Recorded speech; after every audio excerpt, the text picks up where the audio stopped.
minutos para su disertación, entonces por favor, si tienen algún comentario o pregunta, al final se dará una ronda para la interacción con nuestros ponentes. Entonces, muchísimas gracias por asistir, también muchas gracias a nuestros colegas, ¿verdad?, que se suman a esta compartir de información. Entonces, en primer lugar, y para sacar lo mejor de nuestro tiempo, comenzamos con la ponencia Migración y Cambio Climático en Rabinal, a ser presentada por Leslie Ortiz, Marvin Ramírez y David Pineda.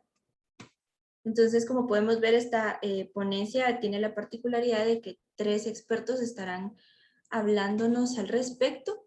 Leslie Ortiz es una antropóloga, docente de la carrera de antropología e investigadora del Instituto de Investigaciones Históricas, Antropológicas y Arqueológicas, ambas de la Escuela de Historia de la San Carlos, ¿verdad?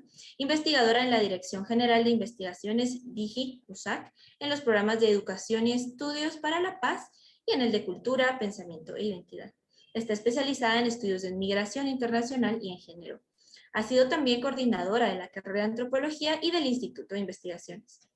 Tiene una diversidad de artículos publicados en la temática migratoria y es integrante de la Red Centroamericana de Antropología, de la Mesa Nacional para las Migraciones en Guatemala, del Grupo Articulador de la Sociedad Civil en Materia Migratoria en Guatemala y de la Plataforma Migración y Desarrollo.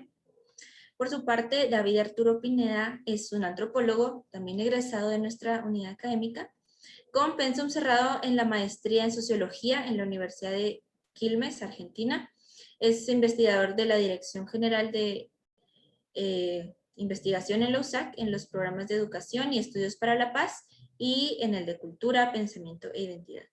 Actualmente es docente de Antropología en la Escuela de Criminología de la Universidad Mariano Gálvez, y ha trabajado como consultor en proyectos de actualización e indicadores de educación, educación integral en sexualidad y la calidad de la gestión educativa para el Ministerio de Educación.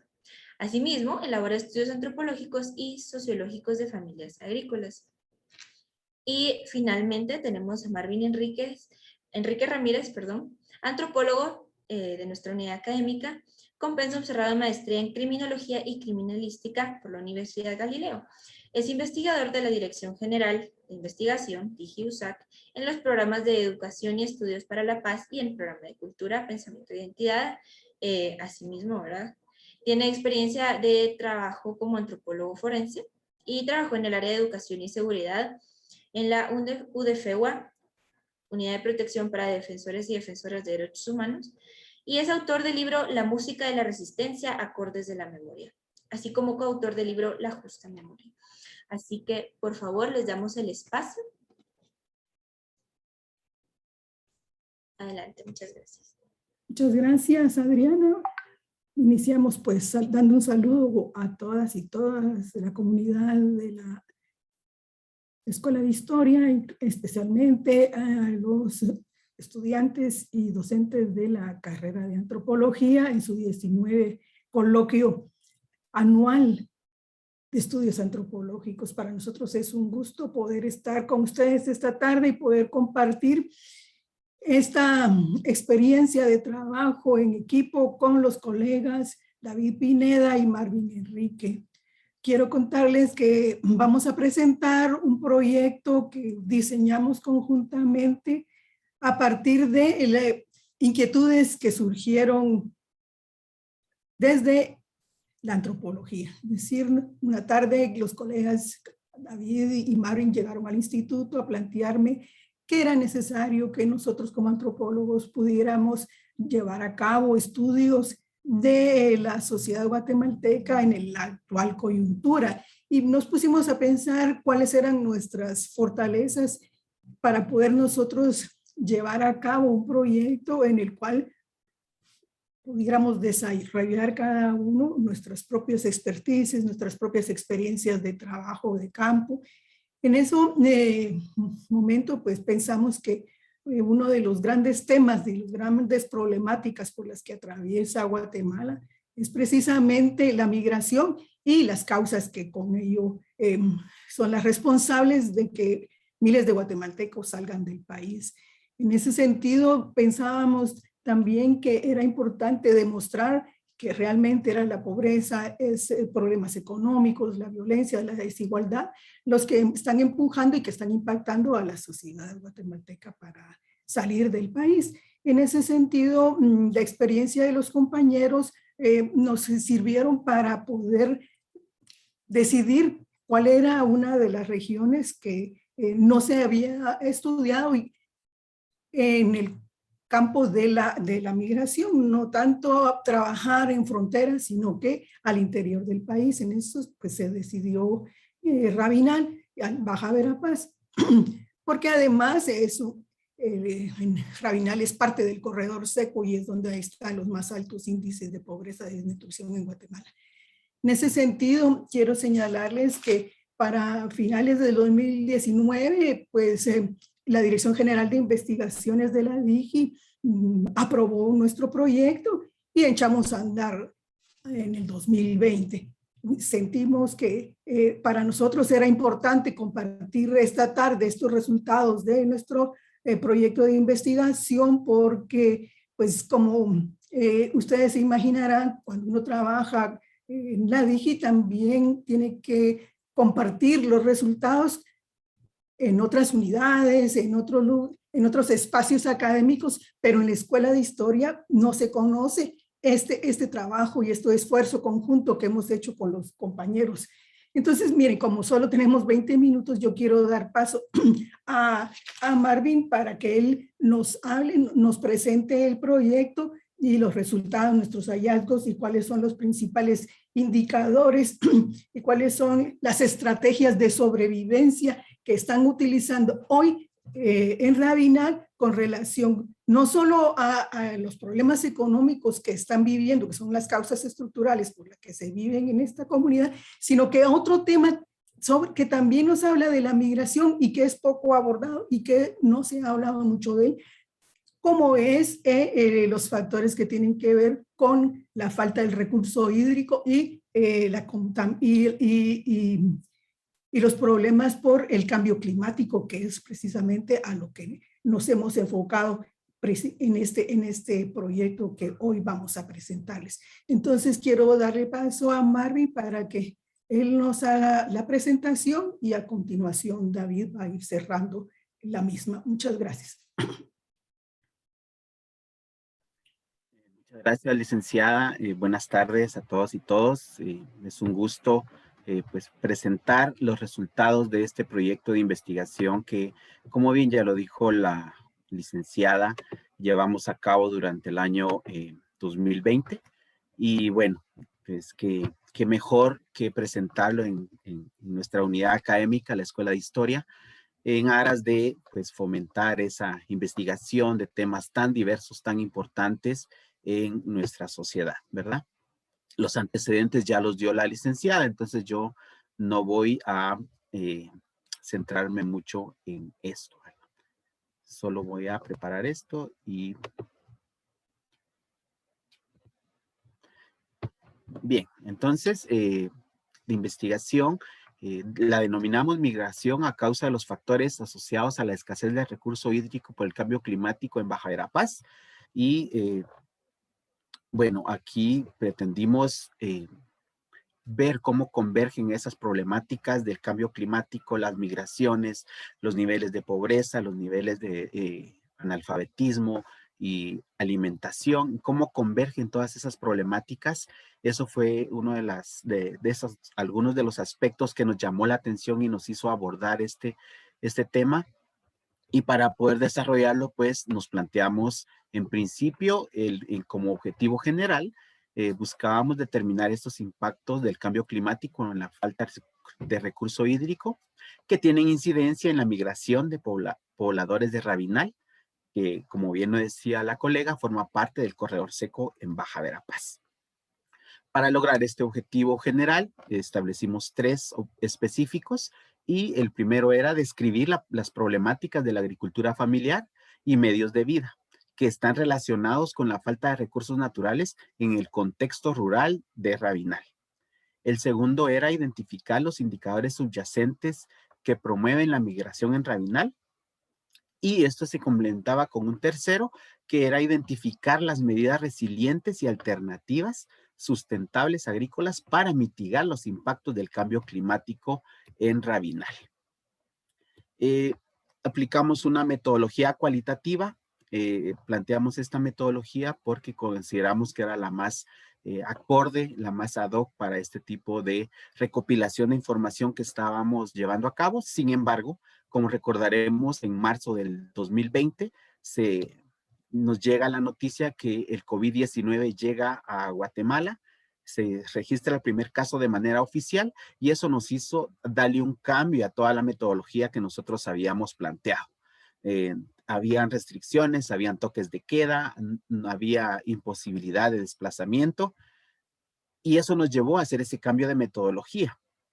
Entonces tuvimos que desarrollar herramientas de fácil acceso, de fácil comprensión, de fácil utilización. ¿Por qué? Porque todo lo hicimos a través de línea, ¿verdad? A través de internet.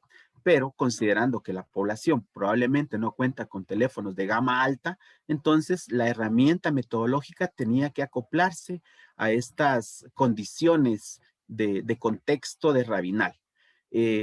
También nos vimos en la necesidad de establecer una persona enlace local, que eso reconocemos muy, muy fuerte el esfuerzo y el trabajo que esta compañera Enma nos aportó. En principio, porque ella conoce el contexto. Segundo, porque ella habla el idioma local. Y tercero, porque también tiene esa vocación, a pesar de que la formación académica no la lleva, pero sí desarrolló muy bien este trabajo con todas las medidas de seguridad, por supuesto, en la medida de lo posible, evitando el contacto físico. Entonces, resaltamos eso porque consideramos que en toda investigación tenemos que tener esa amplia mirada para esa modificación de acuerdo al contexto y las condiciones en la que nosotros desarrollemos nuestro trabajo. Entonces, queríamos hacer hincapié en esto. Acá, de manera breve, Baja Verapaz, que como bien lo decía la licenciada, aquí forma parte del corredor seco de Guatemala. También importante mencionar algunos indicadores que logramos establecer, identificar para cuando nosotros trabajamos de investigación. Y bueno, en lo que concierne a seguridad alimentaria, el municipio tiene muchas comunidades catalogadas como de alto riesgo. Los niveles de pobreza que se registran son de 78.6% y de ese 78.6%, el 31.5% en extrema pobreza. Esto va de la mano con los niveles de desnutrición crónica y de nutrición crónica alta, que eso genera esa vulnerabilidad nutricional en el área, ¿verdad? Entonces, estos algunos indicadores a manera de ejemplo y bueno, dentro de los hallazgos, dentro de todo el trabajo que realizamos, aquí les presentamos algunas de las principales razones que se extrajeron que las personas tienen para migrar, principalmente por la búsqueda de empleo, la reunificación familiar, es decir, con personas familiares que ya han migrado, pues dicen, bueno, si ya que mis familiares están allá, están en mejores condiciones, pues también el resto de la familia migra. Esto definitivamente por motivos económicos, pero también los efectos de la violencia social, ¿verdad? Todos sus niveles, desde la delincuencia común, desde es la llegada del narco a esas áreas. Bueno, y dentro del desarrollo de la investigación, hay estudios que indican que al menos se tiene un estimado de que existen 2.301.000 personas fuera del país. Y de esta totalidad, el 73% son hombres y el 27% son mujeres. Al menos esos son algunas cantidades que han estimado, ¿verdad? En la medida de lo posible. Y aquí les presentamos cómo fue el ingreso de las remesas durante el año 2020. Es importante mencionar porque está vinculado directamente con el tema que nosotros trabajamos. Como podemos ver, en enero, febrero, marzo hubo un descenso y el mayor lo logramos identificar en abril. Aquí fue cuando en Guatemala se oficializa la llegada del COVID-19. Sin embargo, Ya en el mes de mayo empieza un crecimiento de ingresos, es decir, las personas empezaron a aportar dinero para sus familias en Guatemala y bueno, él fue incrementando en agosto, septiembre un descenso leve, sin embargo en octubre esta barra siguió creciendo. Eh, los datos que nosotros utilizamos los dejamos hasta noviembre porque fue la temporalidad de nuestra investigación. Y también los datos que encontramos no tenía actualización hasta diciembre, ¿verdad? Pero para el caso que nos ocupa, para la temporalidad de nuestro trabajo, sí vemos la importancia de cómo el ingreso de remesas que viene superando cada vez más la sostenibilidad de las familias en Guatemala, ¿verdad? Y bueno, ya dentro de algunos resultados de la investigación, pudimos identificar que estos efectos del cambio climático es uno de los principales motivos que llevan a las personas a migrar del corredor seco. ¿Por qué? Porque después de cada temporada de sequía se suman cada vez más personas que migran. Algunos se desplazan a otros departamentos del país, otros se van a México, pero la gran mayoría migran hacia Estados Unidos, ¿verdad? Esto, pues cuando se pierden las cosechas, algunos que han hecho préstamos los pierden, entonces con esas necesidades, frente a esas problemáticas, la decisión es migrar. Entonces, estos desplazamientos pues son ocasionados por los escasos recursos económicos y las crisis agrarias de las familias que definitivamente impactan en el desarrollo educativo también de los niños y niñas. Y esto pues fomenta el abandono escolar, los niveles de analfabetismo se incrementan y es esa cadena de impactos negativos que va generando la migración, ¿verdad? Porque, por ejemplo, al migrar un jefe de familia, la señora, la mamá, la mujer es la que se queda a cargo y pues a la hora de cubrir esas necesidades tiene que involucrar a sus hijos para la sostenibilidad y la sobrevivencia de la que viven estas familias, ¿verdad? También la crisis climática afecta los niveles de inseguridad alimentaria y genera altos índices de nutrición, tal como vimos los indicadores anteriormente. No hay suficiente infraestructura de abastecimiento de agua en el área. Dependen mucho de las condiciones climáticas. Es decir, si hay un invierno con lluvias copiosas, pues para ellos es bueno porque pueden generar y aprovechar esa lluvia eh, para las siembras que tiene. Eh, Sin embargo, el cambio climático a través del calentamiento global también ha reducido la cantidad de lluvia. Las personas expresaron que sí han identificado que cada vez la lluvia es menos y esto pues definitivamente agrava las condiciones.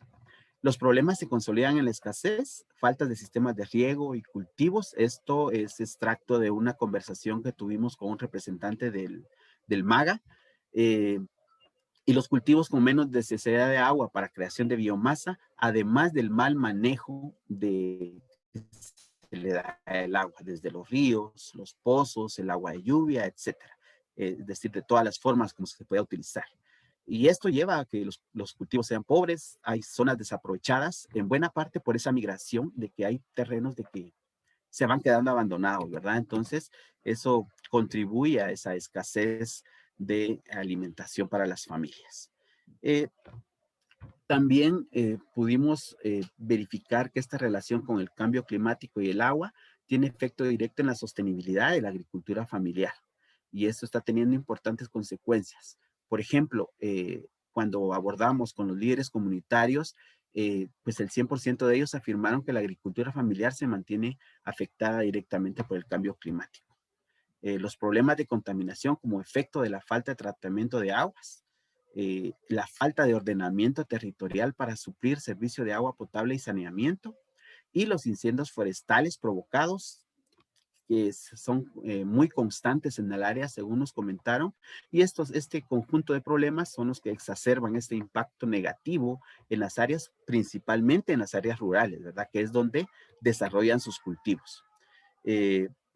Dentro de las respuestas logramos identificar que el 88% de las familias agrícolas entrevistadas afirmaron que el uso de agua es para consumo humano.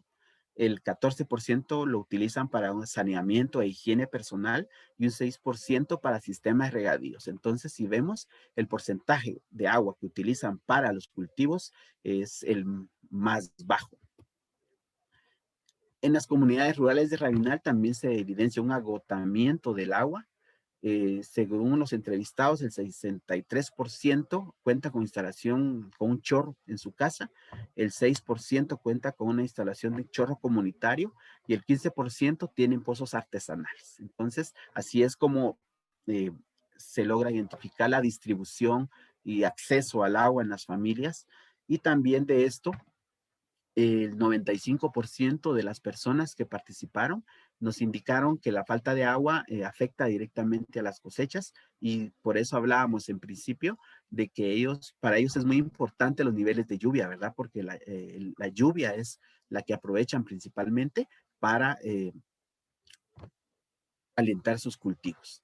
La mayoría de esos cuerpos de agua se encuentran contaminados. Si no están contaminados, en muchas ocasiones algunas empresas de monocultivo como caña de azúcar o palma africana desvían los ríos. Son las empresas que acaparan las fuentes de agua, y entonces eso también ocasiona ese impacto negativo y les impide a las personas que cuenten con ese recurso para poder dedicarse al cultivo, ¿verdad? De acuerdo con los entrevistados, los cambios suscitados en el territorio agrícola se debe a la crisis del agua, definitivamente. La combinación de falta de lluvias afecta muy fuerte el desarrollo de la agricultura familiar. La sequedad de los ríos cada vez es mayor, ¿verdad? Y los pocos que hay, pues están contaminados, y eso también ha generado una erosión de la tierra en muchas de las partes del municipio, ¿verdad? La falta del ordenamiento territorial también lo han considerado como un problema, porque algunas veces las personas que tienen parcela tienen que desplazarse largas distancias, que conlleva tiempo, desgaste físico, porque la mayor parte de las veces lo hacen a pie, y esa falta de infraestructura de acuerdo a esas necesidades hace que esto se vea en un contexto más negativo de lo que las personas esperarían, ¿verdad? Pues acá pudimos identificar los principales productos que cultivan en Rabinal. El principal es el maíz, luego el frijol, en menor porcentaje hortalizas, porque estas requieren niveles más altos de agua. Entonces les es difícil tener, por ejemplo, huertos de traspatio o huertos mucho más amplios, que sean productos que más allá del autoconsumo sean productos para poder llevar al mercado, ¿verdad? Entonces cuenta con esta limitante a raíz de la escasez de agua que se identifica en el lugar. Nos quedan 3 minutitos, por favor. Muy bien, gracias. Ya vamos por concluir también. Gracias. El 80% de las personas que participaron nos han reconocido ese despoblamiento de las personas, y los efectos también se los presentamos acá, cómo las personas perciben, dónde afecta más la falta de agua. La pérdida de cosechas, la pérdida de los medios de vida, definitivamente, porque todo se va escaseando, y el terreno poco fértil para cultivar. Esto asociado a la erosión de la que estábamos hablando anteriormente, ¿verdad? Entonces, esa serie de elementos se va conjugando para dar paso a esta situación. Y sin embargo, cuando les preguntamos, bueno, a pesar de este contexto tan negativo, estas condiciones tan adversas, ¿cómo sobreviven las familias? Entonces acá logramos identificar que se han dado a la tarea de empezar a hacer pozos artesanales a falta de, bueno, como resultado de la sequedad de los fuentes de agua, de los ríos, de las pozas y otros que había. Entonces ahora prefieren perforar pozos artesanales, y es un medio que han encontrado como solución. También tratar de alternar agricultura que no requiera de tanta agua, como las hortalizas y legumbres, por ejemplo, y la capacitación y formación agrícola principalmente. Entonces esas son algunas de las técnicas que han logrado implementar, y eso es lo que los ha mantenido pues está todavía sobreviviendo con las personas. ¿Cómo les afectó el COVID-19 a las personas? pues no podían desplazarse, obviamente por los toques de queda. Nos comentaron que habían perdido cosechas porque esas mismas restricciones, entonces también generó un impacto bastante negativo el COVID, la llegada del COVID, que en su momento Rabinal también fue uno de los municipios que se mantuvo en rojo. Entonces esto agravó todas esas condiciones que se lograron identificar. Y bueno, ya para ir cerrando, pues algunas recomendaciones que nosotros logramos identificar posterior a toda esa información que recopilamos, pues probablemente el desarrollo y acompañamiento de proyectos y pago de servicios ambientales, la aplicación de conocimientos tradicionales en la agricultura, también consideran las personas que retomar esas prácticas les puede servir, puede ser un medio para retomar eso, dar la oportunidad a algunas personas migrantes que retornan de compartir esos conocimientos, porque si bien migran, pues también se van a trabajar de agricultores al otro país, ¿verdad? Entonces, tal vez este intercambio de técnicas, herramientas o conocimientos que traigan pueda servir para solventar esta crisis.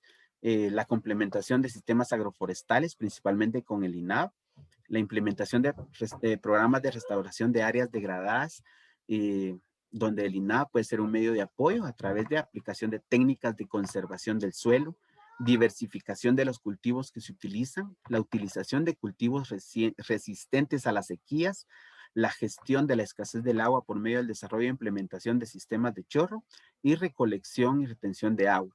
Esto sobre la base de toda esa información que recopilamos, que hablamos con expertos en el tema, y sobre la base de ello es que planteamos estas recomendaciones. Entonces, en términos bastante generales, esto es el resultado del trabajo que realizamos durante el año 2020 y bueno, si hay preguntas, hay comentarios, pues ya habrá un espacio y era lo que yo les traía a presentar. Muchas gracias y le doy la palabra a la moderadora. Muchísimas gracias por esta importante e interesante disertación. De verdad, agradecemos mucho que hayan compartido estos resultados. Bueno, entonces recordamos que tenemos, si alguien tiene preguntas, por favor no duden en escribirlas en el chat o dejarlas para el final si se abre el micrófono o en el live, ¿verdad? Entonces, en este momento pasaremos a la disertación de María Jacinta, de José Mariano Domingo, en usos de la antropología en estudio de violencia planificada, reflexiones sobre el terror de Estado frente a la memoria colectiva. José Domingo es antropólogo egresado de la Universidad de San Carlos de Guatemala, con estudios de posgrado en sociología en el Instituto de Ciencias Sociales y Humanidades de la Benemérita Universidad Autónoma de Puebla y en investigación de archivos y derechos humanos por la Flaxo Guatemala. Actualmente finaliza sus estudios de doctorado en Ciencias Sociales en la Universidad de San Carlos de Guatemala. Sus reflexiones han girado en torno a estudios sobre la racionalidad contrainsurgente ejercida por estructuras de seguridad estatales, policía secreta y formación de grupos paramilitares. Dichos estudios han contribuido a procesos de justicia contra grupos estatales acusados de persecución y represión política. Actualmente ha dirigido sus reflexiones a la dimensión global de la rebelión y lucha de clases en comunidades hackers. Es profesor titular en el área de antropología de la Escuela de Historia y actualmente coordina el seminario de estudios sobre violencia, terror de Estado y rebelión. También es integrante del cuerpo académico de la cátedra Karl Marx de la Escuela de Historia. Entonces, muchas gracias, José Domingo. El espacio es tuyo.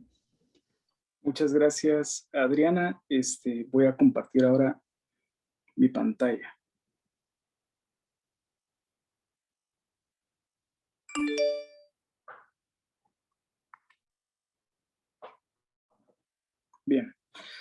Bien, pues muchas gracias, Adriana y integrantes del Consejo Consultivo del área de Antropología, Alvida Rabanales, también representante estudiantil, a Liz Elcón, que es representante docente, y por supuesto, pues a la invitación también que se extendió por parte de el maestro Mario Sosa, ¿verdad? Actual coordinador del área de Antropología. Fíjense que más o menos para contarles cómo va a estar organizada esta exposición de 20 minutos, intenté condensar algunas cuestiones. Al inicio yo empecé como a construir de una manera distinta quería, digamos, presentar diversas, digamos, evidencias, sobre todo en el trabajo que he desarrollado con el estudio de documentos desclasificados. Yo he trabajado con documentos desclasificados de diversos cuerpos de seguridad del Estado, también del Departamento de Estado, de los Estados Unidos, de la CIA. Pero, digamos, esto es una tarea un poco imposible, digamos, para el tiempo que nosotros tenemos asignados hoy, ¿no? Y quisiera más bien presentar algunas reflexiones, ¿verdad? Algunas reflexiones a partir, me decía Mario, nos importa también poder comprender la forma en que se está construyendo las reflexiones a nivel antropológico, a partir sobre todo, digamos, de las temáticas que he venido yo desarrollando y que hemos venido un grupo, digamos, diría yo, digamos, no solo soy yo, sino que somos un grupo también de personas, antropólogos y antropólogas, que pues ya nos hemos sumado a la tarea, digamos, ha tomado también este ejercicio, digamos, de la reflexión a partir de diversos elementos, digamos, incluso materiales, material, digamos, de análisis como archivos desclasificados, que incluso creo que vienen a romper las posibilidades, digamos, epistemológicas de las ciencias sociales, digamos, cuando éstas se conciben como cuadradas, ¿no? Por ejemplo, digamos, podríamos pensar, solo los historiadores o los historiadores son capaces, digamos, o tienen, digamos, la posibilidad de estudiar el terreno de los archivos, por ejemplo, ¿no? Entonces voy a tomar quizás el tiempo para intentar hacer algunas reflexiones sobre estas posibilidades. Digamos, esta es la posibilidad también de problematizar este tipo de situaciones. Bien, le habíamos puesto usos de la antropología en estudios sobre violencia planificada. Vamos a explicar por qué la idea de violencia planificada en un momento. Y también intentamos entender la idea de cómo la antropología, digamos, nos ayuda a comprender esta idea del continuum, digamos, de una continuidad. Tiene que ver, digamos, con diversos niveles de reflexión, digamos, a nivel teórico también, ¿verdad? Por supuesto, a nivel metodológico, que nos ayudan a comprender, digamos, estas cargas históricas que construyen, digamos, para esos efectos, digamos, estas posibilidades de toda una condición, digamos, que se ha presentado a lo largo de lo que llamamos este esfuerzo de nación, a propósito también del Bicentenario, ¿no? Bien, entonces iniciamos con algunas reflexiones sobre el abordaje disciplinar. Solo quisiera también comentar brevemente que también a solicitud, digamos, de colegas del área, específicamente del coordinador, pues yo voy a presentar este trabajo escrito para la revista de Debates Antropológicos, ¿no? que ya está próxima también a poder ser, vamos a estar recogiendo aún pues, artículos. Y me gustaría que se pudiera debatir también con lo que se va a presentar como trabajo pues, académicos, donde presento estas reflexiones en la revista Debates Antropológicos, en donde ya hemos, algunos colegas, pues, tomado también la tarea de estar conjuntamente con estudiantes, de estar presentando ciertos escritos académicos, digamos, que ayuden a los procesos reflexivos actualmente de la carrera, ¿no? Entonces, solo para comentarles ideas generales, y voy a presentar algunas ideas generales que posteriormente van a ser presentadas en la revista Debates Antropológicos. Bien, decíamos en esas ideas iniciales, ¿no? La antropología, digamos, ha tenido una fuerte carga también a nivel interpretativo, digamos, a partir de las corrientes colonialistas, digamos, que centran sus niveles de análisis a partir de las construcciones dicotómicas, ¿no?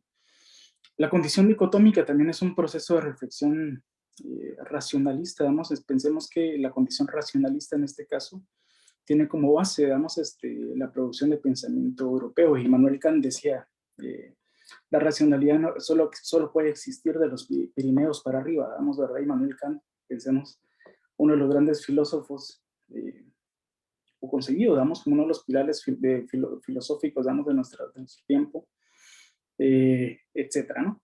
Entonces, digamos, en este sentido, nosotros entendemos, por ejemplo, digamos, que esta condición dicotómica, por ejemplo, nosotros en antropología, cuando conocemos esa discusión dicotómica entre civilizado salvaje, por ejemplo, ¿no?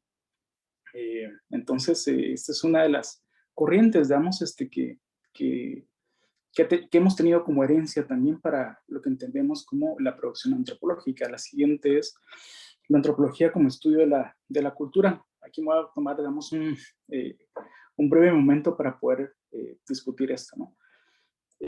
Cuando se entiende el estudio de la cultura como un proceso clasificatorio, digamos, esto obedece también a todo un proceso reflexivo positivista, ¿no? Digamos, en donde se intentan, no solo, digamos, a partir de marcos clasificatorios, generar ideas, digamos, que logren enmarcar, digamos, procesos bajo la idea esta positivista, digamos, de generar pues, leyes universales, ¿no?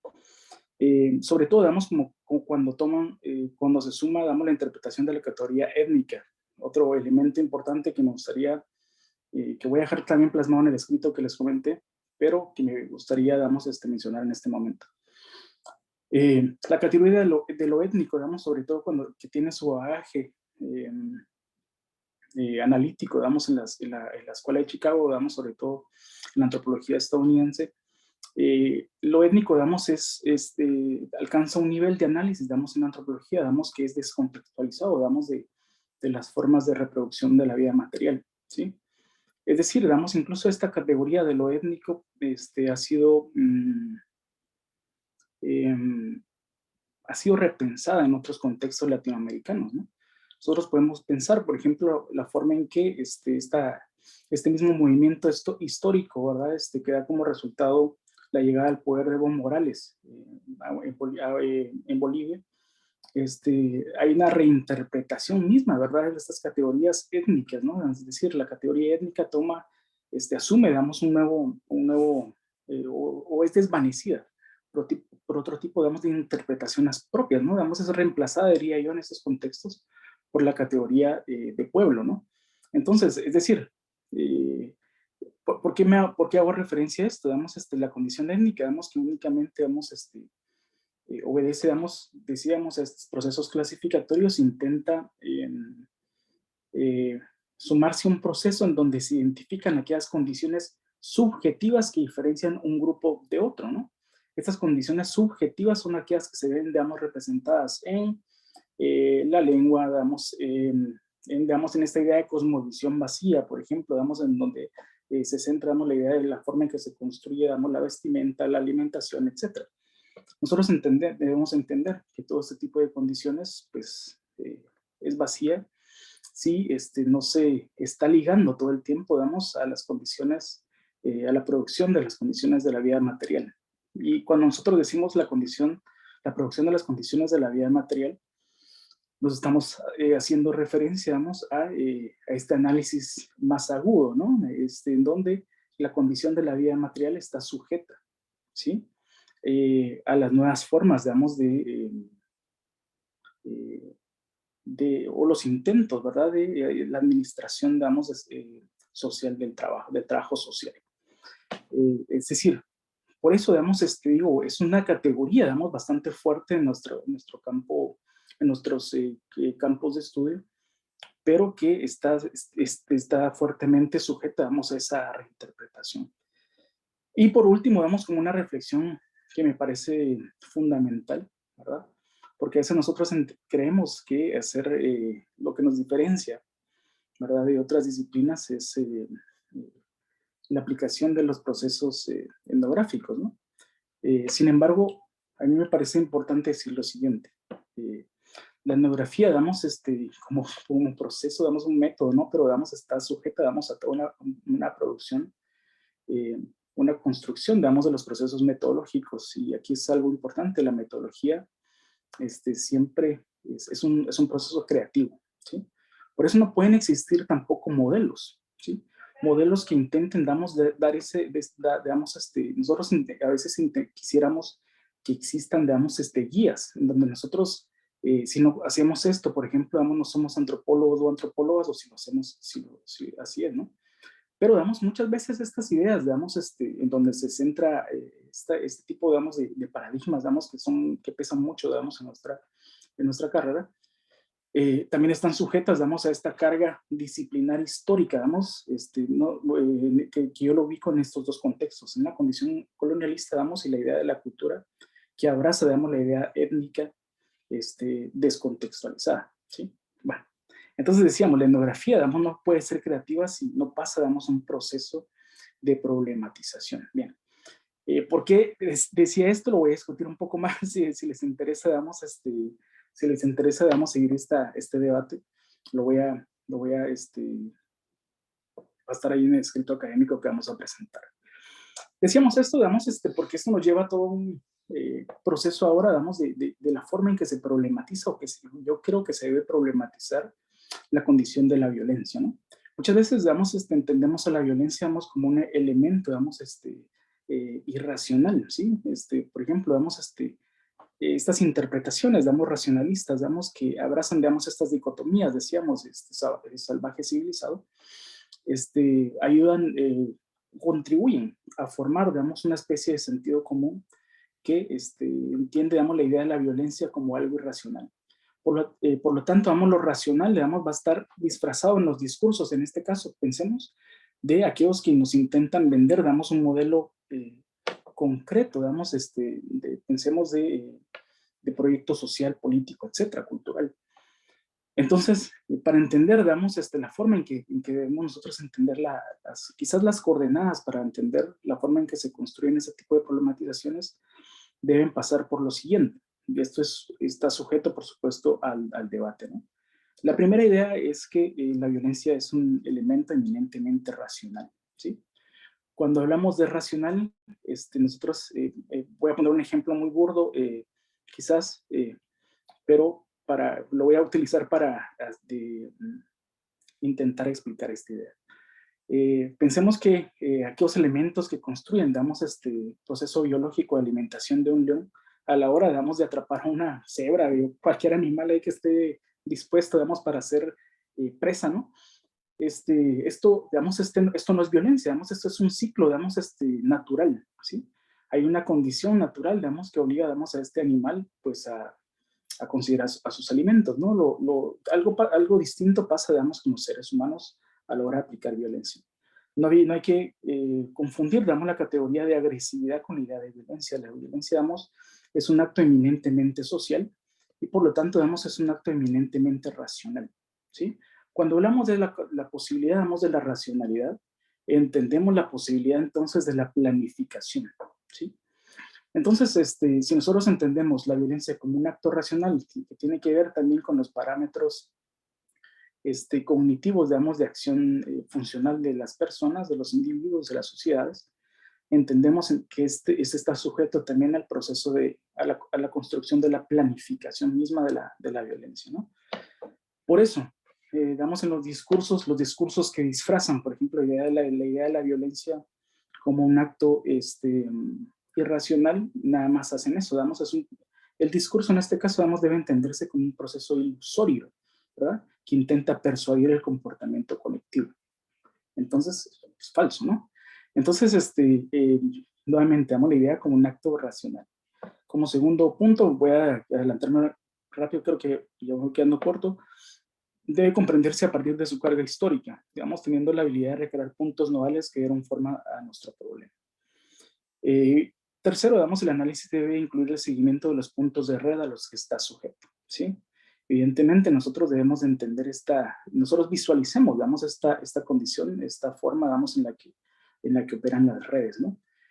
La forma en que operan las redes, están sujetas, a disposiciones interconectadas, ¿no?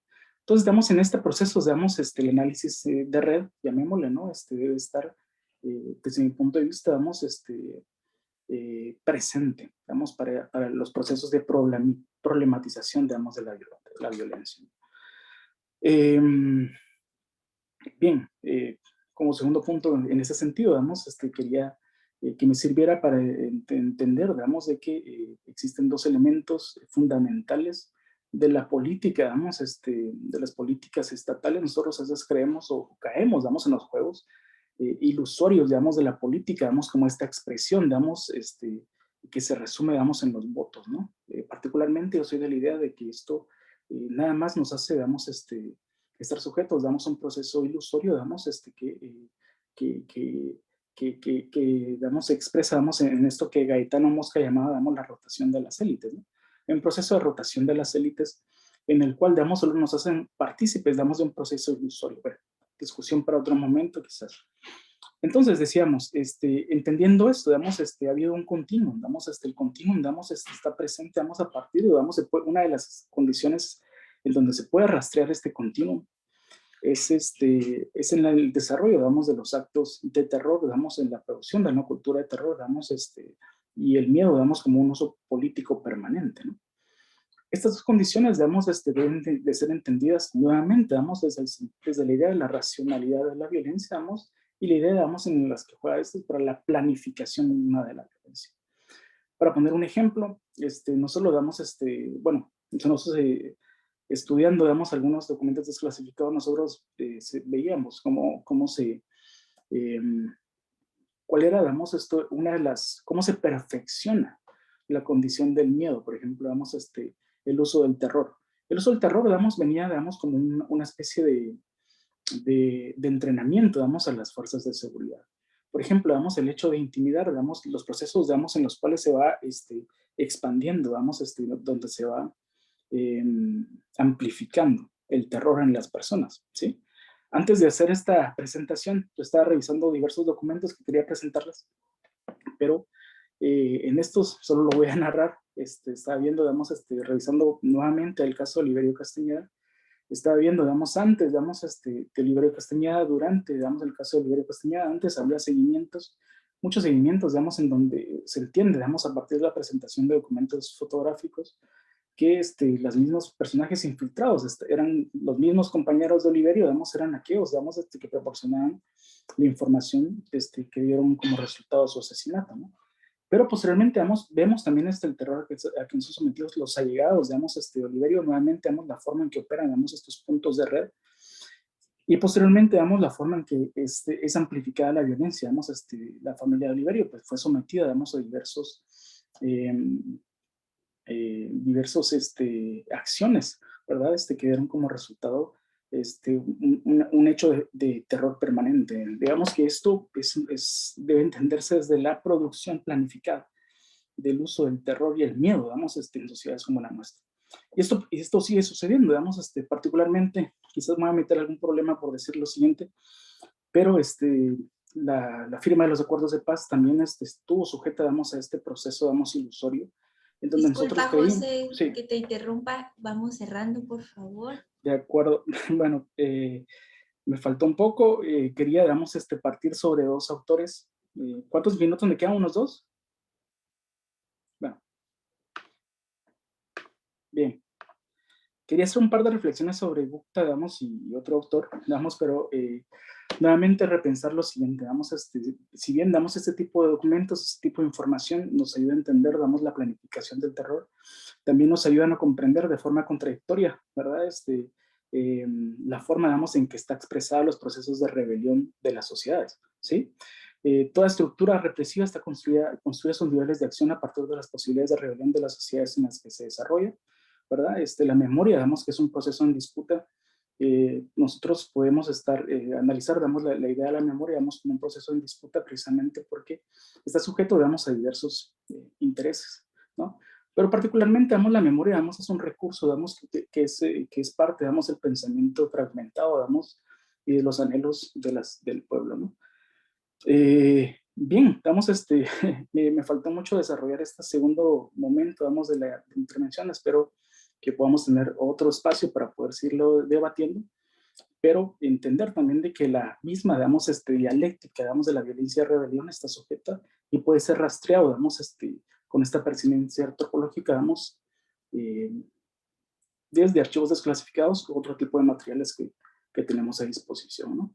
Voy a cerrar con esto y pues agradezco a docentes, damos el consejo y pues a los estudiantes que estén conectados escuchando esta presentación. Muchas gracias, Adriana.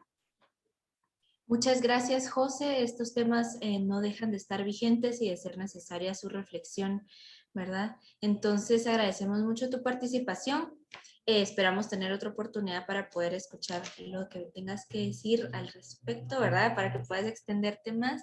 Y bueno, entonces, por favor, en este momento vamos a darle el espacio a María Jacinta Schon, con la ponencia Extractivismo y Derechos Humanos, Territorios y Derechos más allá de los derechos humanos.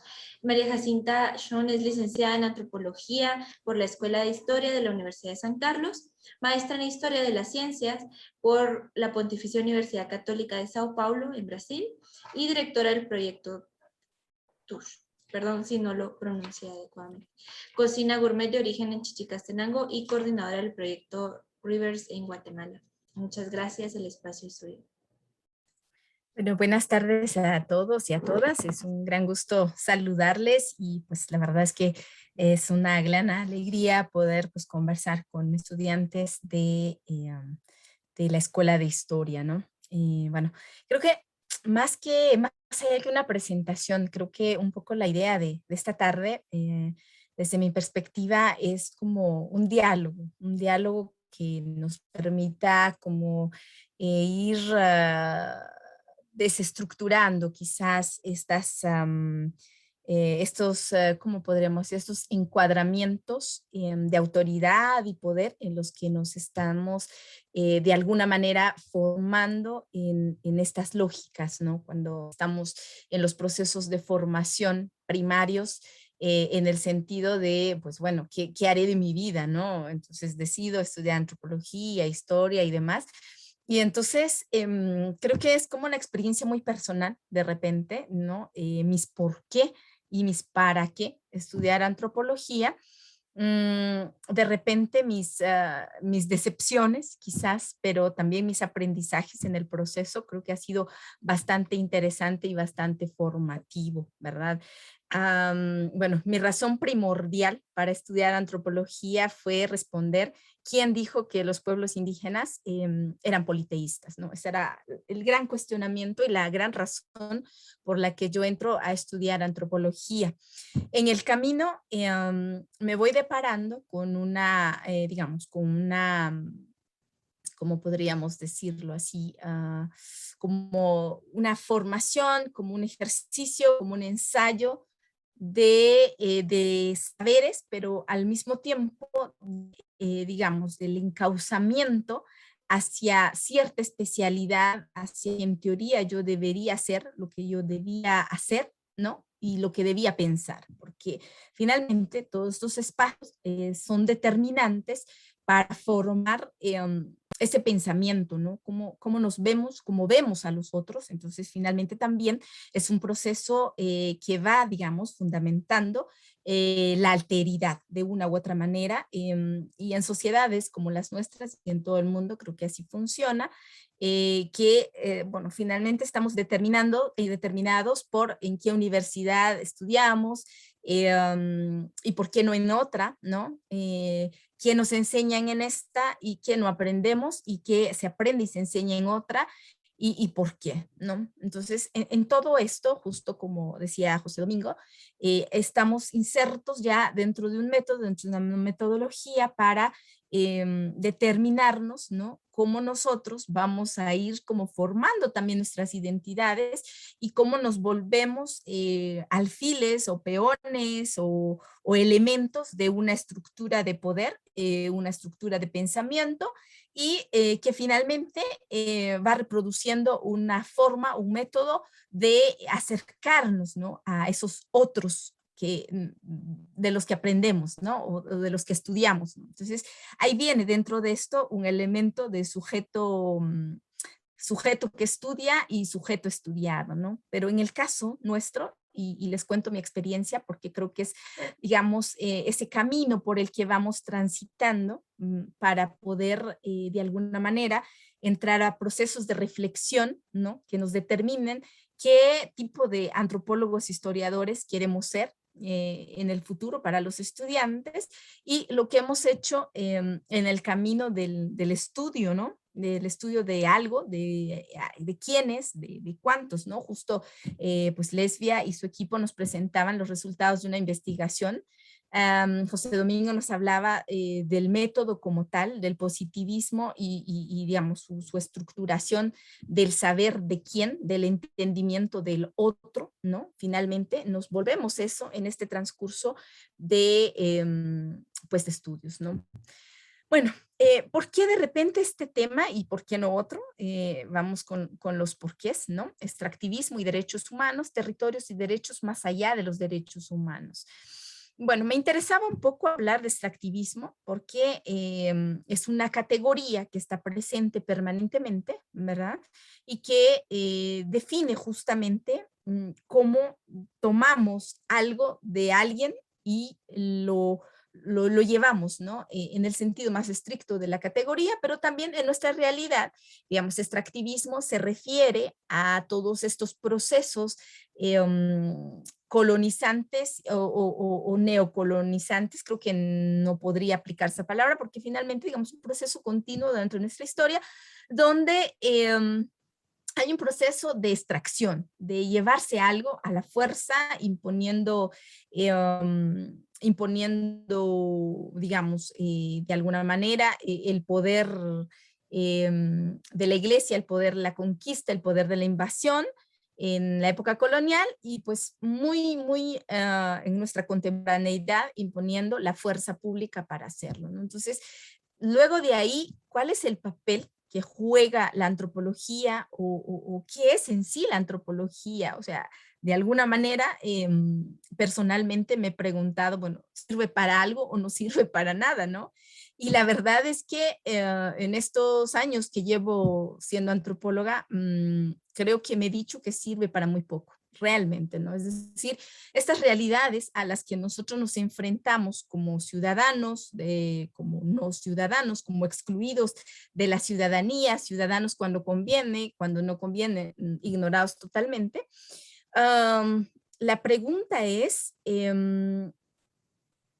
exactamente ¿para qué estudiamos, no? O sea, ¿para qué pasamos en un proceso formativo de desvelos, de lecturas y demás, cuando no tenemos una implicación directa en el cambio de nuestras realidades? Esa es una pregunta que yo me he hecho desde siempre y que quizás como debate, digamos, ustedes, los que están asistiendo, supongo que son muchos estudiantes, otros docentes, y la pregunta es realmente cómo incidimos en nuestras realidades. O sea, la antropología finalmente es un instrumento para qué se vuelve político, ¿no? Y todo esto, digamos, en el marco de un proyecto, bueno, el cual soy coordinadora últimamente, y que se llama Proyecto Rivers, ¿no? Creo que de alguna manera yo voy transitando de una antropología que la veo absolutamente distanciada de la realidad o de lo político quizás.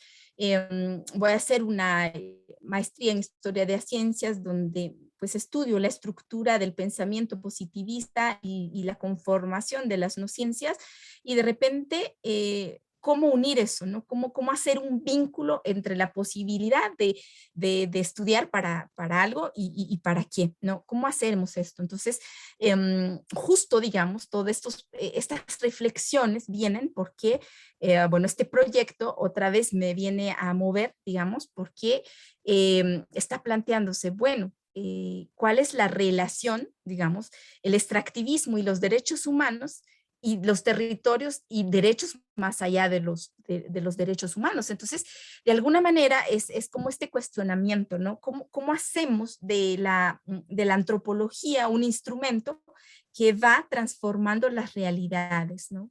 Pero al mismo tiempo es un debate, ¿no? En decir, bueno, hay una herramienta que es la antropología, que estudia a los otros, que determina una serie de ficciones y subjetividades de sujetos y sujetas en resistencia que están, digamos, en contra de toda esta estrategia de reapropiación, ¿no? De dominación, de poder, de autoridad, que responde a una lógica macroeconómica a nivel mundial, ¿no? Y resulta que hay resistencia, ¿no? ¿Cuál es el vínculo que hay entre estas resistencias en la que se está luchando dentro de estas lógicas absolutamente globales que son los derechos humanos, ¿no? Pero resulta que, digamos, los personajes que están haciendo esas resistencias necesitan de un aparato, ¿no? Ahí sí que multidisciplinario para hacer esas resistencias. Entonces, viene una pregunta muy interesante y es lo que se va planteando, digamos, el proyecto y que a mí me vuelve a mover y que mueve, digamos, todas esas preguntas que ya vienen, digamos, desde hace años. Y es decir, en qué momento se activa, digamos, una parte más política de la antropología para poder ser parte de una macro resistencia, ¿no? Entonces, digamos, los preceptos del proyecto River son de alguna manera la pregunta, ¿por qué, digamos, los derechos humanos no funcionarían o si funcionarían para la defensa y la resistencia de los territorios de pueblos indígenas, ¿no? Entonces, de repente toca puntos elementales de método, al mismo tiempo que puntos elementales de ontología, pero principalmente desde dónde se habla y quién habla, ¿no? Entonces, resulta que ahora hay una serie de, pues, de investigadores indígenas que van también formulando, digamos, tienen la autoridad y la especialidad para ser los intermediarios. Entonces, la gran pregunta es, ¿qué tan válido, digamos, son estas construcciones sobre el sistema de conocimientos de pueblos indígenas hechos por personajes indígenas que han participado, transcurrido dentro de toda esta lógica formativa y deformativa de alguna manera desde las ciencias sociales, principalmente desde la antropología. Es decir, ¿quién va a ser el intermediario, digamos, entre estas comunidades y territorios en resistencia y todo el sistema legalista que en teoría tendría que pues garantizar derechos y garantizar un marco pues de bienestar, ¿no? Y resulta entonces que nos deparamos con esta lógica de derechos humanos que resulta siendo absolutamente antropocentrista, es decir, los derechos humanos funcionan para los humanos, pero ¿qué hay más allá? Entonces viene otra vez a tocarnos y trastocarnos, es decir, ¿desde dónde entonces vamos a leer estas realidades? Es decir, en el caso de pueblos indígenas, somos indígenas, pero ¿realmente será que somos representantes o representativos o si estudiamos o si profundizamos en el sistema de conocimientos de pueblos indígenas, son realmente válidos en cuanto a su fidelidad a, a la percepción de cotidianidad y de realidad? Entonces, hay como todo un marco súper interesante en esto y les hablo de esto porque les digo, a mí me mueve porque finalmente decir derechos humanos, y por ejemplo, hay un río ahora en Colombia que le fueron declarados sus derechos humanos, pero no es humano. Es decir, hay un más allá y justamente, digamos, el método, la antropología bueno, el sistema de derechos como tal, el sistema de, pues, legalista, se define como un elemento de garantía, ¿no? De derechos humanos. Pero ¿qué más? O sea, ¿cuál es el aporte de esta antropología dentro de esto? O sea, en este sentido creo que es como un momento paradigmático, ¿no? Para hacer antropología y se los comparto porque me parece que es absolutamente fascinante y retador al mismo tiempo, porque vemos entonces definir, existen los territorios, existen los conocimientos, existen los saberes, existe el entendimiento, pero ¿cuál es el papel que ha jugado hasta ahora la antropología como elemento hegemónico, ¿no? Y cómo ahora se convierte o se puede convertir en un elemento y en una herramienta contrahegemónica.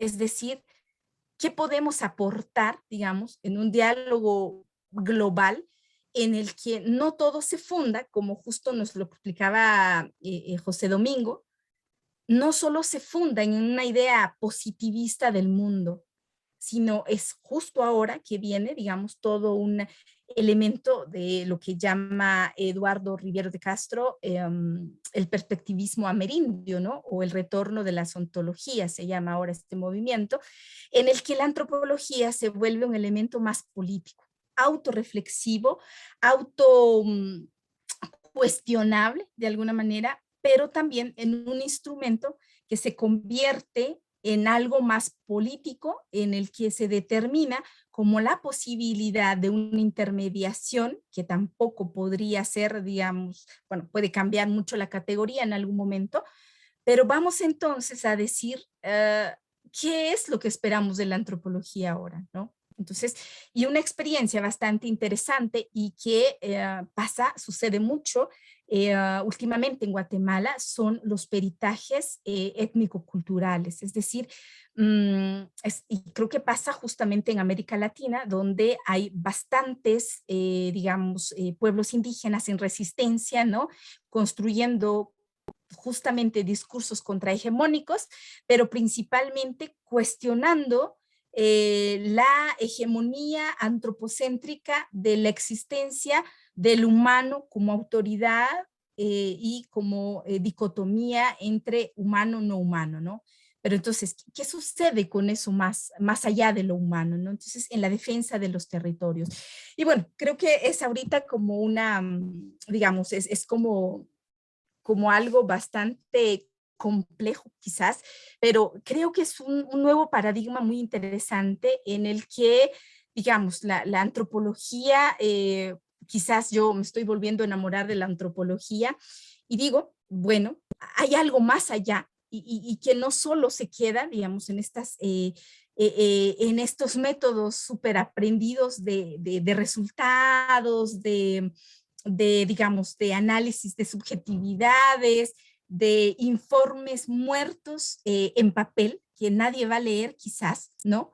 Pero que se convierte ahora en este reto para los jóvenes y jóvenes antropólogas, donde se pueden ver, digamos, en un marco global contrahegemónico, ¿no? Y no es que no sea válido lo que aprendimos, sino se convierte ahora en una herramienta justamente para ser partícipes de una realidad que nos demanda, ¿no? Nos demanda como sujetos críticos, nos demanda como sujetos desestructurados y nos demanda como sujetos que se vuelven a reestructurar, que se vuelven de repente a tener la esperanza, ¿no? En estos principios de decir que la antropología tiene sí un objetivo de estar y de ser, ¿no? Bueno, aquí Olga Pérez dice, ¿cuál es tu opinión con la noción de informante que usa la antropología, que es una forma como se operativiza la dicotomía discriminadora?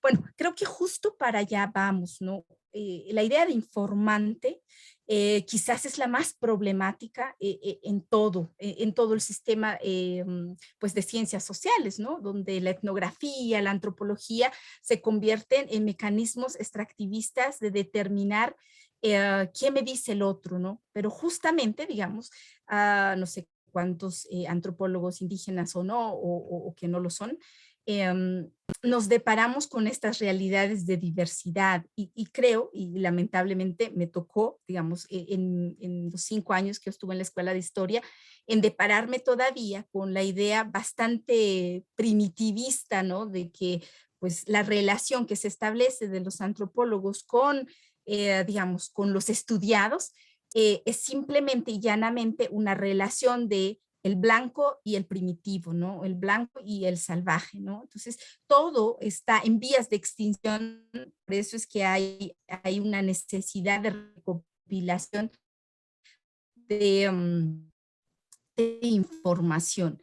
Y creo que Perdón, con los años me 3 fui minutitos, cuestionando por a mí favor. mismo, en verdad, ¿para quién? ¿Sí? Estamos construyendo para un cambio de alguna cuestión, algún momento, algunas circunstancias en esas realidades de esos pueblos. Entonces, creo que esa idea sigue persistiendo mucho en la etnografía que se aprende en el mundo y en el caso nuestro, y creo que en Brasil está pasando, en Bolivia está pasando, en Perú está pasando, y es que ahora los que se estudian son también parte de esas poblaciones que antes eran las estudiadas. Y ahí hay un problema de resultados, un problema de interpretación y también de cómo la gente que se forma también se funda dentro de una lógica civilizatoria en el que se ve menos indígena, menos como esos otros y con la autoridad de definir quiénes son los otros, qué hacen los otros, ¿no? Y ahí creo que es una discusión que nos queda muchísimo para pensar y para reflexionar, porque no son más los otros, somos nosotros en plena discusión, en plena reflexión. ¿Pero para qué? Creo que las grandes preguntas que quedan son: ¿para qué se hace antropología? ¿Para qué un estudio?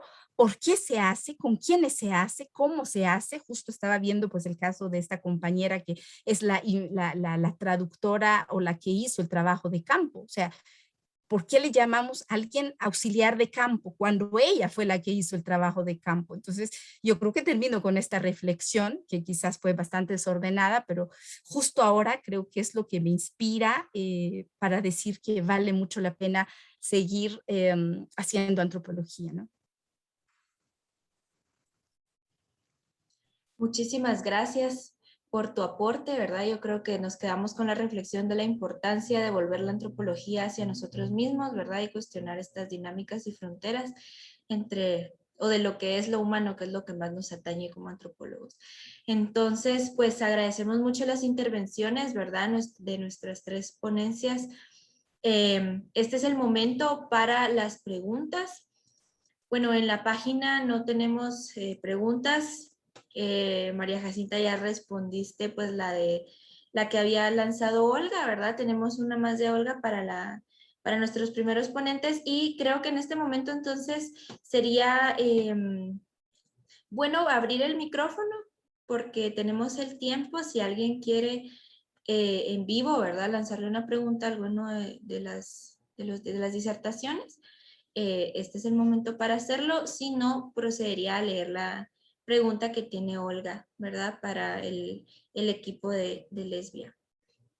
Por favor.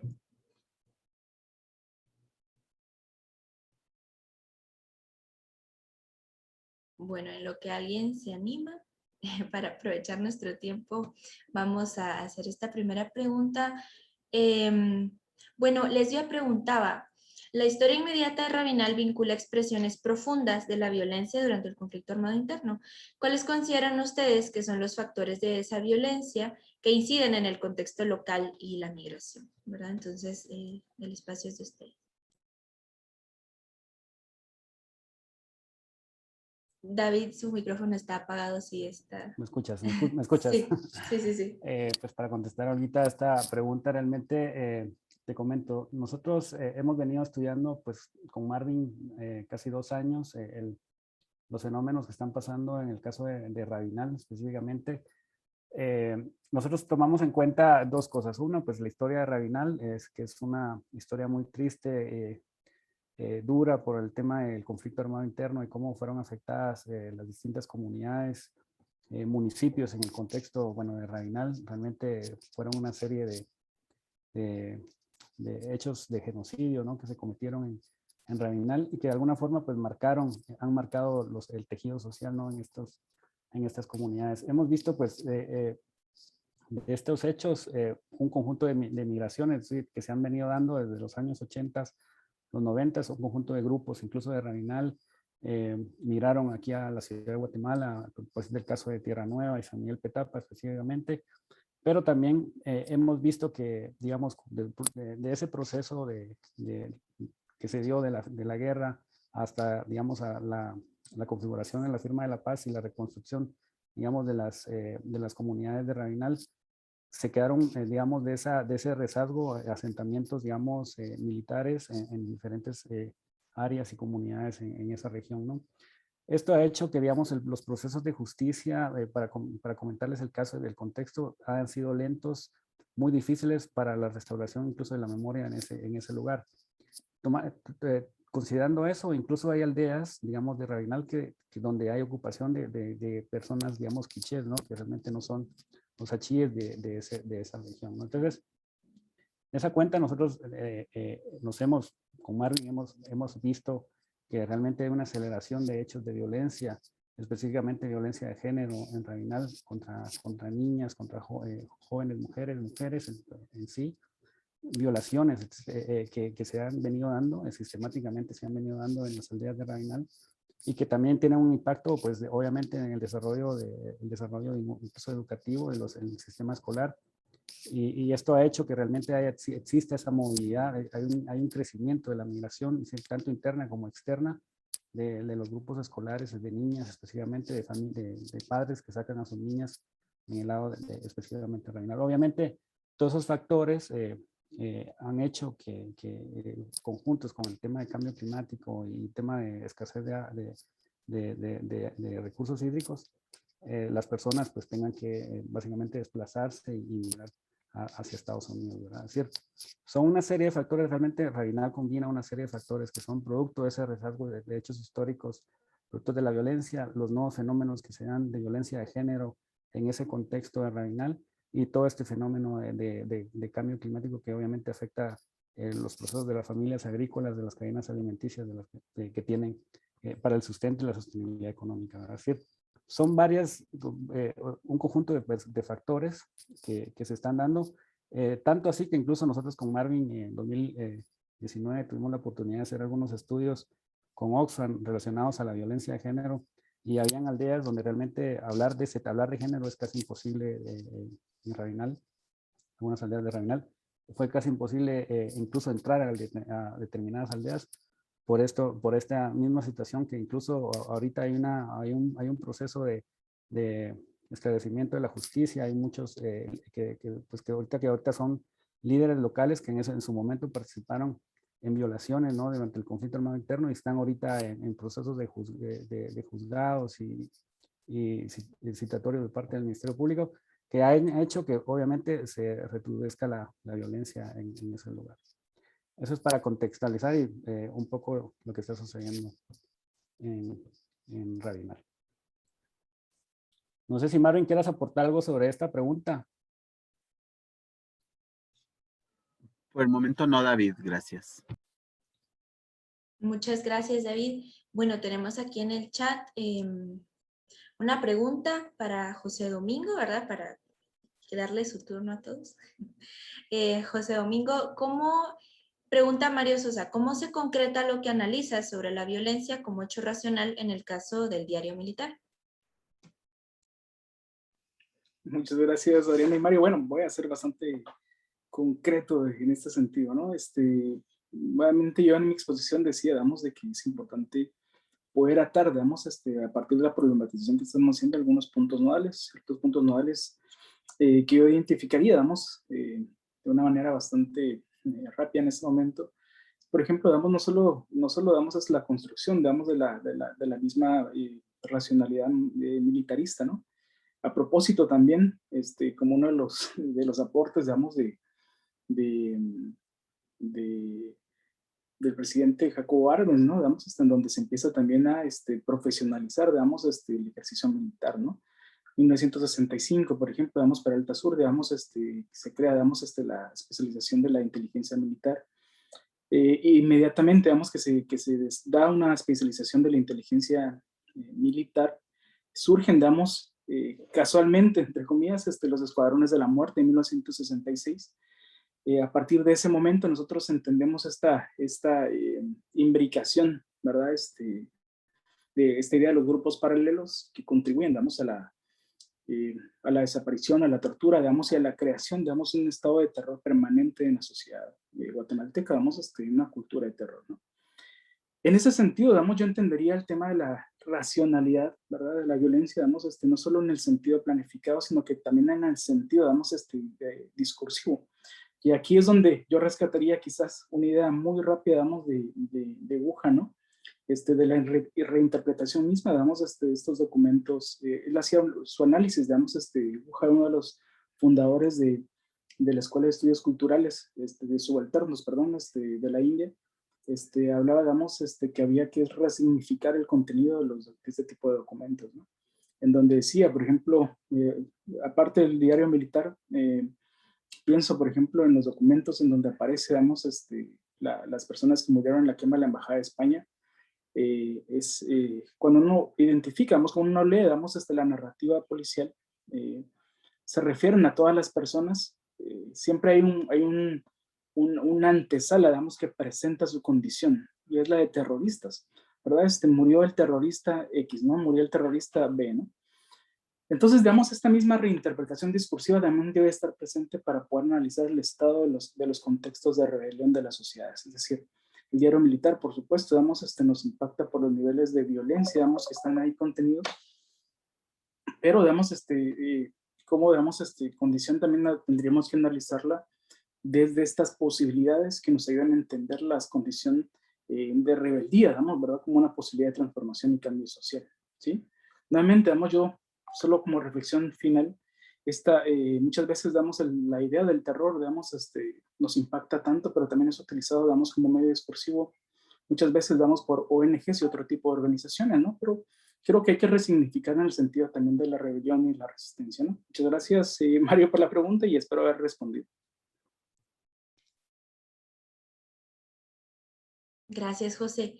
Bueno, para María Jacinta tenemos una pregunta de un estudiante, Alejandra Méndez, y pregunta, digamos, ¿cuáles son los retos metodológicos, verdad? Para una antropología que se desplace epistemológicamente del sujeto de estudio tradicional, como agrupaciones humanas, hacia otros seres con los que la especie humana mantiene interacción. En este caso, nos platicaba sobre los ríos, ¿verdad? Tenemos conocimiento también de una amiga, compañera, que hace su tesis sobre digamos, la integración del perro, ¿verdad? O las mascotas a los sistemas familiares, ¿verdad? Entonces, realmente como ya son sujetos de acción, ¿verdad? Y entonces, si pudieras contestar. Bueno, yo creo que hay un problema realmente con ciencias sociales a nivel de todas partes, me parece, ¿no?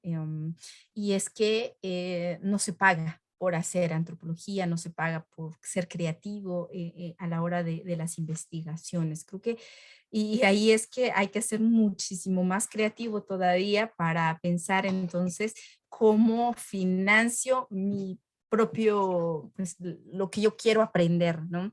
Creo que ese es un punto primordial, el financiamiento, ¿no? Y luego también está el para qué hago esto y el por qué hago esto.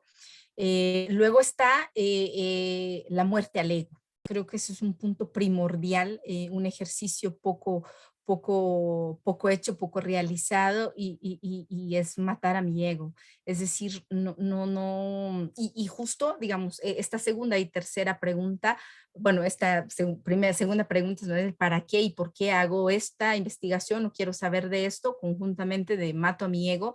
Creo que van entrelazados bastante porque hay muchas cosas que no le interesan, digamos, al mundo saber y otras que pues, nadie las va a financiar, ¿no? Y a partir de eso creo que es como digamos, es como el ideal, ¿no? De cómo hago lo que me gusta y además no estoy buscando que reconozcan lo que estoy haciendo, ¿no? Porque finalmente, digamos, el hecho de tener como una cartera con el nombre o el nombre como una cartera, en decir, una marca con tu nombre, es justamente eso, ¿no? De que eso te da posibilidades como para sobrevivir, pero digamos, hay un marco ideal que quizás sea el más romántico, pero es el más emocionante. Y es en el que digamos, tú puedes aplicar lo que te dé la gana y lo que haces porque quieres aprender nada más, ¿no? Ese es un marco ideal. En este caso, creo que algo, o sea, un ejercicio bastante más estructurado de eso es el libro que saca Médicos Descalzos, que se llama 7 enfermedades o consecuencias. Para mí, digamos, es un elemento inspirador absolutamente porque es un libro que se escribe después de un intercambio de 15 años entre pues, parteras, comadronas, gente que arregla huesos, gente herbolarios y demás. De Chinique y de municipios aledaños que venían hasta antes del COVID intermitentemente por 15 años cada primer lunes de cada mes para poder hacer un diálogo. Entonces, luego de 15 años deciden, pues, como decir, bueno, ya la gente se está muriendo, así que vamos a hacer como un compilado de estos conocimientos. Pero la forma en la que se escribe este libro, creo que es ese rompimiento de metodológico primero, y luego el por qué y para quiénes, ¿no? En donde es un lenguaje tan accesible, se escribe en español, porque digamos hay quichés, hay zacapultecos, hay un montón de personas que son de diversos orígenes lingüísticos. Entonces se escribe en un español tan básico, pero tan preciso. Un niño, digamos, primero que sacó primero primaria, o alguien que solo tiene primero primaria, pues lo puede leer, la información, ¿no? Está diseñado justo para eso. Pero también alguien que pues, ya hizo el doctorado, entender muy bien y puede decir, no es, digamos, no de pues, echarse el rollo solo uno, sino que es un esfuerzo en conjunto. Entonces, para mí, digamos, ese sí es un ejemplo de que sí se puede romper esas lógicas de método, pero les digo, se muere el ego y se muere la idea del método científico como tal, ¿no? Entonces, creo que ese es un buen ejemplo, un buen ejercicio. No sé si respondo a la pregunta, pero bueno, yo personalmente tengo al proyecto TUSH, ¿no? Que es un proyecto de investigación sobre la ciencia de las mujeres, le llamamos, y que lo que estudiamos es digamos, la cocina prehispánica y preindustrial en el sentido mismo de estudiamos recetas, estudiamos técnicas, estudiamos elementos, porque finalmente, digamos, hay una búsqueda de la verdad, ¿no? Ese es el punto en el que nos mete el método científico y además, digamos, nos encantan pues los discursos, ¿no? Entonces, bajo estas lógicas que estamos nosotros trabajando es que compartimos en diálogo con muchísimas mujeres, principalmente las mujeres mayores de 80 años, y vamos escuchando y viendo lo que hacen para decir, bueno, ¿cuál es este otro procedimiento que está lejos y que es de alguna manera digamos, irrelativizable con la lógica del método científico, que separa lo natural de lo social y de lo espiritual. En este caso, digamos, hay un conjunto indivisible entre varias áreas del sentimiento, de las emociones, de la nutrición, de lo natural, de lo material, etcétera, y que nos van definiendo otra lógica epistemológica y ontológica que, digamos, es incomparable. Entonces, tampoco estamos intentando compararlo, sino simplemente aprenderlo o reaprenderlo, ¿no? No sé si respondo. Sí. Muchas gracias, claro que sí. Bueno, en ese sentido, esta pregunta la lanza Mario Celada para todos, ¿verdad? Pero bueno, tal vez ya que estás aquí, María Jacinta, y siento que podrías continuar en esa línea. Mario nos pregunta, ¿cuál se considera que es el principal problema del método antropológico para hacer investigación en un escenario dinámico y cambiante, tomando en cuenta que se considera el método clásico como ya superado, ¿verdad? Y en ese sentido, pues, cómo superar esas simplificaciones, ¿verdad? Y transitar hacia una construcción de un pensamiento más complejo, dinámico y movilizado. Entonces, pienso que tu tema es bastante ad hoc y luego, pues, la pregunta está abierta para todos los demás que quieran, desde sus experiencias, aportar también. Por favor, gracias. Muy bien. Bueno, yo creo que ahí sí que el problema de las ciencias sociales en cuanto a cumplir, digamos, con el método ha sido una discusión permanente desde que se fundan como ciencias sociales, ¿no? Porque finalmente, digamos, la ciencia y el método científico se funda en estas lógicas de ciencias duras y laboratorio que dice que es más próxima a la verdad a partir de una serie de repeticiones y la serie que se parezcan más, digamos, es lo más próximo a la verdad y lo que no, digamos, pase ese test de repetición, entonces se descarta. Y digamos, la aplicación del método científico hacia las ciencias sociales ha sido un problema permanente porque justamente son situaciones dinámicas y cambiantes que no se pueden repetir. Entonces, ¿cómo tú puedes interpretar a partir de la no repetición?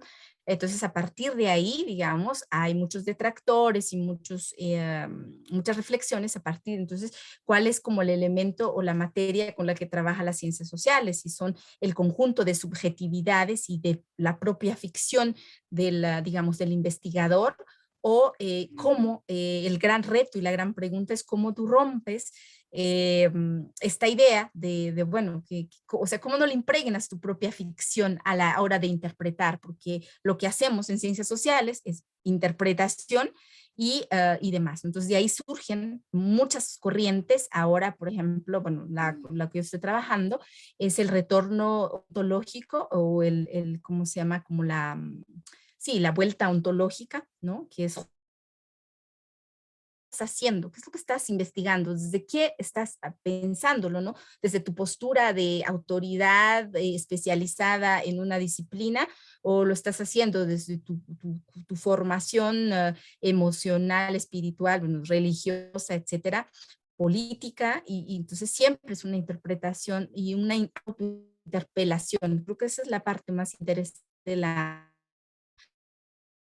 antropología, la interrelación que se tiene, ¿no? Sí.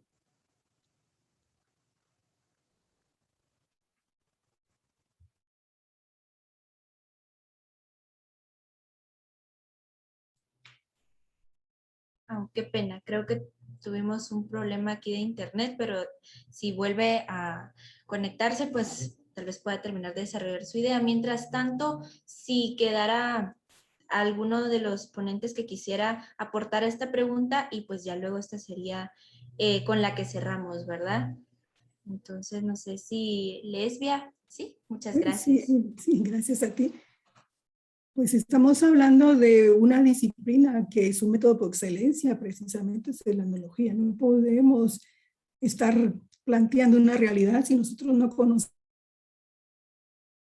las situaciones en las cuales están viviendo las comunidades o la sociedad o los grupos con los que les estamos haciendo acompañamiento.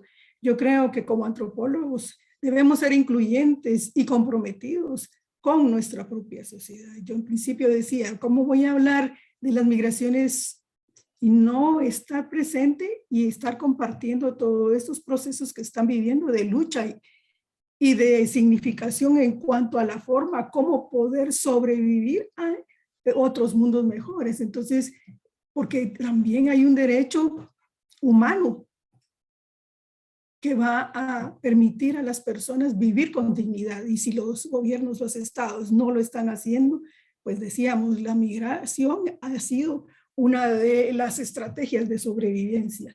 Pero, por ejemplo, desde la antropología, el acompañamiento que hacemos desde la universidad no solo es de llegar a buscar información, sino que inclusive hemos estado en procesos de cambio de políticas públicas.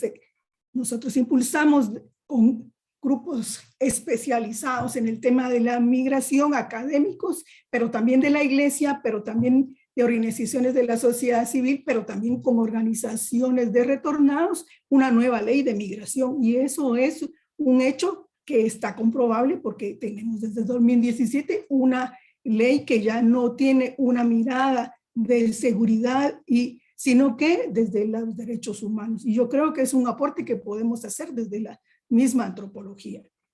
También hemos estado acompañando la búsqueda de familiares desaparecidos en el tránsito migratorio hasta Estados Unidos, y hemos participado en debates públicos, no solo en Guatemala y en México, por la búsqueda de la justicia y la verdad de estas personas. Entonces, si yo me he especializado en un tema y utilizo a la ciencia antropológica como mi herramienta académica para poder entender los procesos, creo que también el compromiso es indispensable para poder tener y ser parte de una profesional comprometida con las causas. Con eso terminaría. Gracias.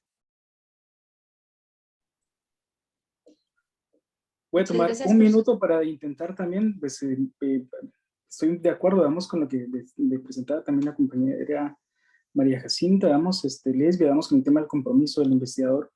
Yo solo dejaría lo siguiente, yo había planteado, vamos, la pertinencia o la importancia también de poder reflexionar la forma en que nosotros estamos problematizando. Es decir, estoy de acuerdo, damos de que hay que mencionar todas las condiciones, las dimensiones del poder que afectan, el proceso, damos en la investigación de campo, por supuesto, pero creo yo, que para poder hacer eso, no solo es la forma en que problematizamos la posición frente al mundo, es decir, la misma teoría, que nosotros utilizamos nuestra posición frente al mundo, y esto nos obliga, a entenderla, digámoslo de esta forma, la codificación, en la que se recrean estos imaginarios sobre el otro, ¿no?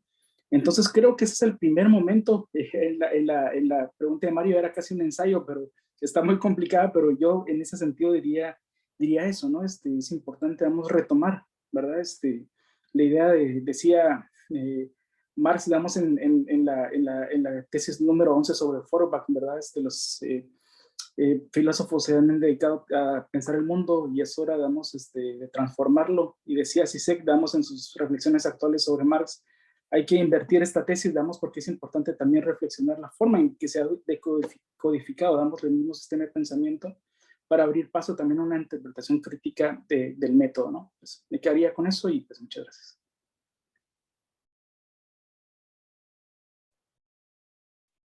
Bueno, de parte del Consejo Consultivo de la Coordinación de la Escuela de Historia, agradecemos muchísimo la participación de todos ustedes. Ha sido un encuentro muy enriquecedor. Esperamos, ¿verdad?, que se abran los espacios nuevamente para este tipo de diálogos. Entonces le dejo el espacio al coordinador, Mario Sosa, para que pueda hacer como una entrega pues de sus diplomas, ¿verdad? Por favor, gracias. Muchas gracias, Adriana, por tan excelente moderación. Seguramente estaremos de acuerdo en que la jornada del coloquio de antropología del día de hoy ha sido muy enriquecedora, no solo a partir de los hallazgos producto de la investigación, sino de las reflexiones e interpretaciones que cada uno de los colegas nos ha aportado en esta tarde-noche. De mi parte, agradecerles, por supuesto, a todos por su participación, a los ponentes, a las ponentes que reitero, nos han enriquecido en buena medida esta búsqueda de interpelar al quehacer antropológico, ¿no? Sin más, solo trasladarles a ustedes por la vía de un reconocimiento formal, académico, a su participación. Un diploma de reconocimiento que por supuesto cada uno de ustedes va a recibir por correo electrónico, que dice Universidad de San Carlos de Guatemala, Escuela de Historia, 47 aniversario, otorga reconocimiento a David Pineda por su participación como conferencista en el 19 Coloquio de Antropología, interpelando la antropología desde la coyuntura y sujetos colectivos, llevada a cabo el jueves 19 de agosto en el marco del festejo del 47 aniversario de la Escuela de Historia. Firma nuestro director, el doctor Ángel Valdés Estrada, por supuesto con la fecha del mes actual. Nuevamente mi agradecimiento y nuestra invitación para que nos acompañen en la tercera jornada de este coloquio el día de mañana a las 17:30 horas por la misma vía, por el mismo espacio. Muchas gracias.